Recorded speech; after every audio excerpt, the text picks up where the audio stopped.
மனிதனின் உண்மையான மதிப்பு அவனது உடைகளிலோ செல்வத்திலோ இல்லை, மாறாக அவனது குணத்திலும் மனதின் நற்பண்புகளிலுமே உள்ளது. ஆனால் தனது செல்வத்தின் ஆணவத்தில் ஒரு பணக்காரன் தனது நேர்மையையும் விசுவாசத்தையும் மலிவான கண்ணாடித் துண்டுகளாக கருதும்போது என்ன நடக்கும்? இது வேணுவின் கதை. ஒரு எஜமானனை தனது வாழ்நாள் முழுவதும் பணிவிடை செய்த ஒரு வேலையாள். ஆனால் அதற்கு பதிலாக அவனுக்கு கிடைத்தது திருட்டு என்ற களங்கம். அது அவனது ஆன்மாவையே உலுக்கியது.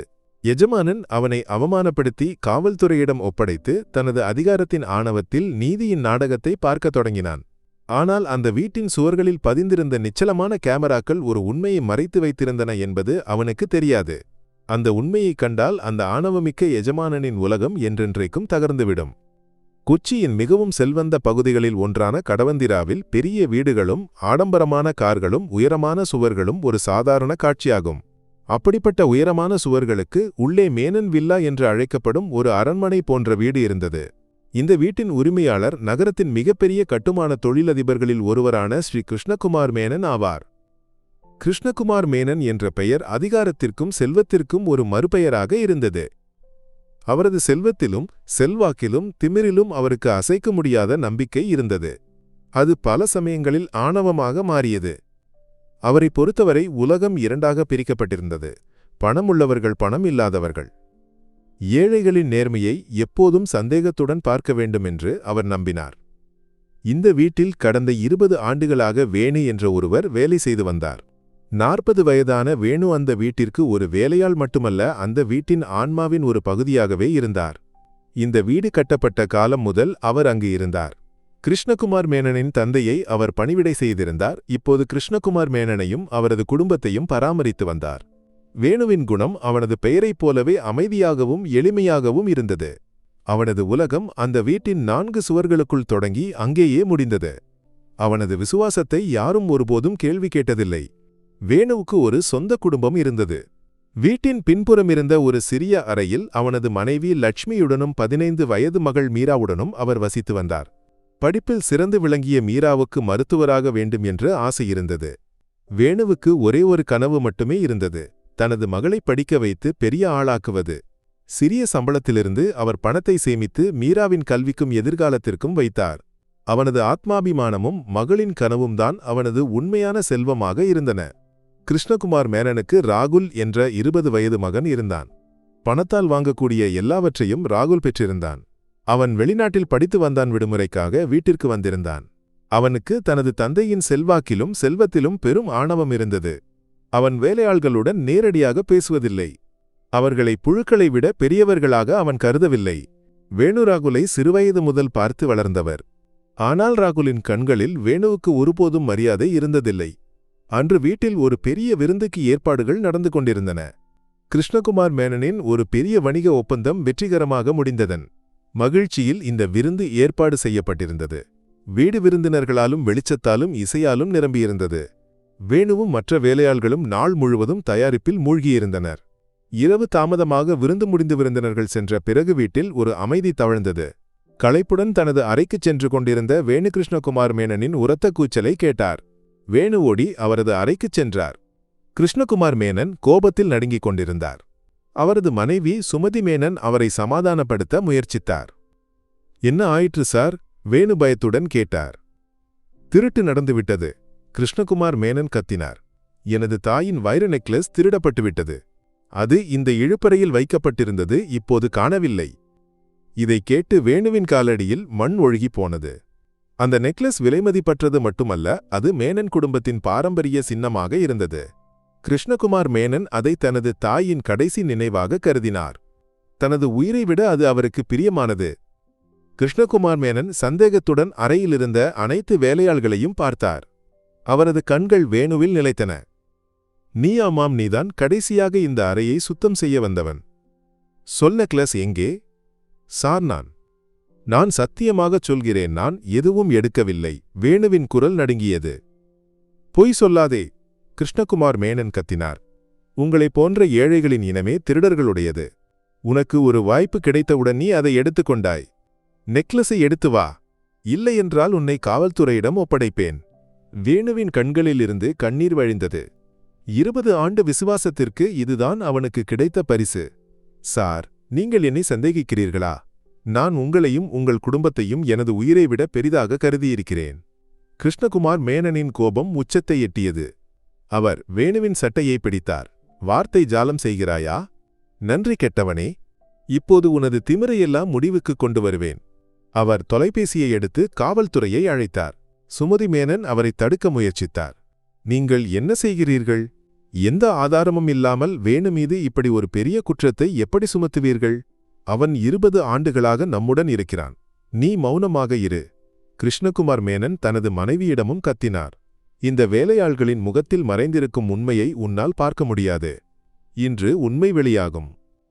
விரைவில் ஒரு காவல் ஜீப் வீட்டின் வாசலில் வந்து நின்றது. 2 காவலர்கள் உள்ளே வந்தனர். கிருஷ்ணகுமார் மேனன் அவர்களிடம் விஷயங்களை விளக்கி வேணுவை சுட்டிக்காட்டினார். இன்ஸ்பெக்டர், இவன்தான் திருடன். இவன்தான் நெக்லஸை திருடியவன். இவனை உள்ளே அழைத்து சென்று சரியாக விசாரித்தால் உண்மையைச் சொல்வான். அனுபவமிக்கவர் மற்றும் புத்திசாலியான இன்ஸ்பெக்டர் வேணுவை பார்த்தார். வேணு அமைதியாக அழுது கொண்டிருந்தார். அவனது கண்களில் பயம் இல்லையானால் ஆழமான வலி இருந்தது. இன்ஸ்பெக்டர் கூறினார், திரு மேனன், இப்படி ஒருவரை அரெஸ்ட் செய்ய முடியாது. முதலில் நாம் விசாரணை நடத்த வேண்டும். என்ன விசாரணை? நான் தானே சொல்கிறேன், இவன்தான் திருடன் என்று கிருஷ்ணகுமார் மேனன் அதிகாரத்தின் மயக்கத்தில் கூறினார். வேணு கைகூப்பி இன்ஸ்பெக்டரிடம் கூறினார், சார், உங்களுக்கு வேண்டுமென்றால் எனது அறையை சோதனையிடலாம். என்னிடம் எதையும் கேட்கலாம். ஆனால் கடவுளை நினைத்து நம்புங்கள், நான் திருடவில்லை. இன்ஸ்பெக்டர் வேணுவின் தன்னம்பிக்கையையும் அவனது கண்களில் இருந்த நேர்மையையும் புரிந்து கொண்டார். அவர் கிருஷ்ணகுமார் மேனனிடம் கேட்டார், திரு மேனன், உங்கள் வீட்டில் சிசிடிவி கேமராக்கள் உள்ளனவா? ஆம், உள்ளன. ஒவ்வொரு மூலையிலும் கேமராக்கள் உள்ளன. கிருஷ்ணகுமார் மேனன் ஆணவத்துடன் கூறினார். வாருங்கள், இந்த திருடனை எப்படி கையும் களவுமாக பிடிக்கப்படுகிறான் என்பதை நான் உங்களுக்கு நேரடியாக காண்பிப்பேன். கிருஷ்ணகுமார் மேனன் இன்ஸ்பெக்டர் மற்றும் மற்றவர்கள் பாதுகாப்பு அறைக்கு சென்றனர்.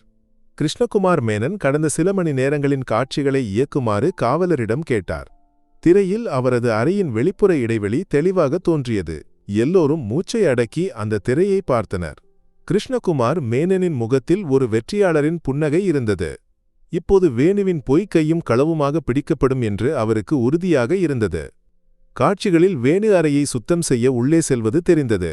சுமார் 15 நிமிடங்களுக்குப் பிறகு அவர் வெளியே வந்து தனது அறைக்கு சென்றார்.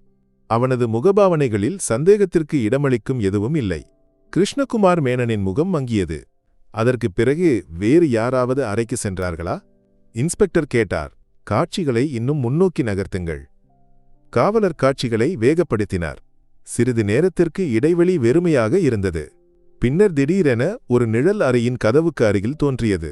அந்த நிழல் மெதுவாக கதவை திறந்து உள்ளே நுழைந்தது. அந்த நபரின் முகம் தெளிவாக இல்லை. கிருஷ்ணகுமார் மேனன் முன்னோக்கி சாய்ந்தார். இது யார்? எல்லோரின் கண்களும் திரையில் ஒட்டிக்கொண்டன. சுமார் 5 நிமிடங்களுக்குப் பிறகு அந்த நபர் அறையிலிருந்து வெளியே வந்தார். அவர் இடைவெளியின் வெளிச்சத்தில் வந்தபோது பாதுகாப்பு அறையிலிருந்த அனைவரின் மூச்சும் நின்றது. கிருஷ்ணகுமார் மேனனின் கண்கள் பிதுங்கின. அவருக்கு மின்சாரம் தாக்கியது போல் உணர்ந்து நாற்காலியில் இருந்து எழுந்தார். அவரது காலடியில் மண் ஒழுகி போயிருந்தது. திரையில் தோன்றிய முகம் வேறு யாருடையதும் இல்லை, அவரது சொந்த மகன் ராகுலுடையது. இல்லை, இது நடக்கக்கூடாது. இது ஏதோ தவறு, கிருஷ்ணகுமார் மேனன் நடுங்கியபடி கூறினார்.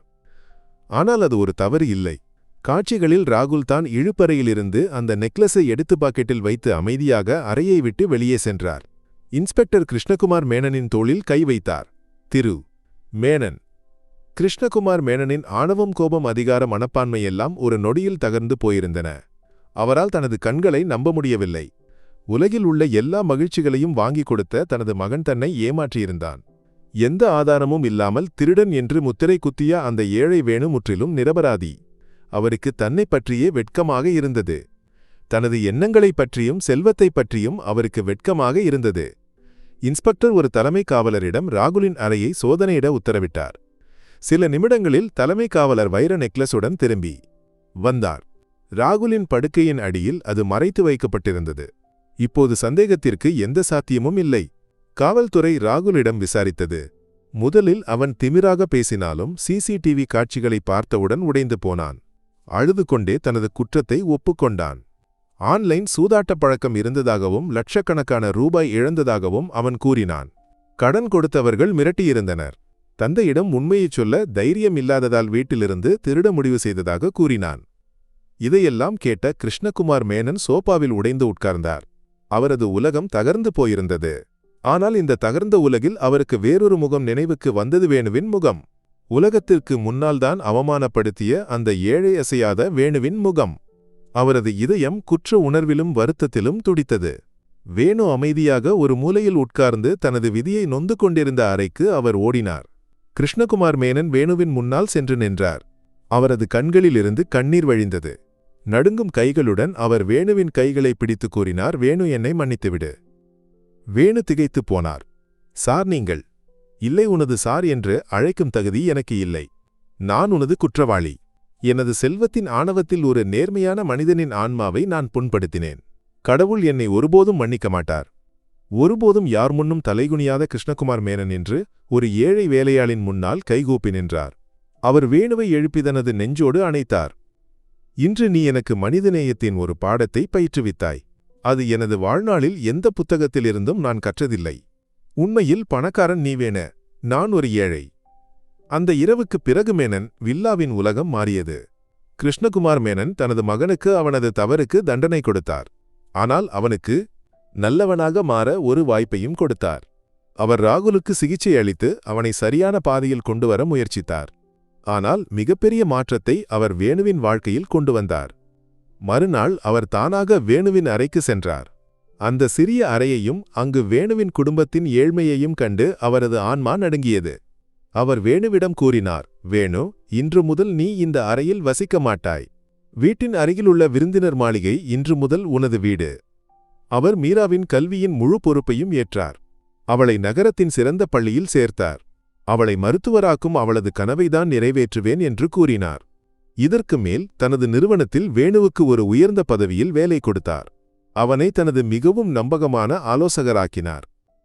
கிருஷ்ணகுமார் மேனன் கூறினார், வேணு, பணம் கொடுத்து எனது தவறை என்னால் குறைக்க முடியாது. ஆனால் உனக்கு தகுதியான மரியாதையையும் வாழ்க்கையையும் நான் கொடுக்க விரும்புகிறேன். உனது நேர்மை எனது கண்களை திறந்தது. மனிதனை அளவிட வேண்டியது அவனது பணப்பெட்டியால் அல்ல, அவனது மனதால் என்று நீ எனக்கு கற்றுக் கொடுத்தாய். வேணுவின் கண்களில் மகிழ்ச்சியின் கண்ணீர் இருந்தது.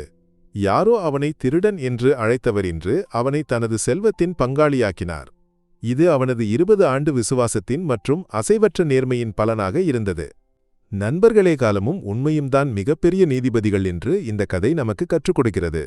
ஆணவத்தின் மற்றும் செல்வத்தின் மயக்கம் ஒரு நாள் நிச்சயமாக தணியும். ஆனால் நேர்மையின் மற்றும் மனிதநேயத்தின் ஒளி என்றென்றும் நிலைத்திருக்கும்.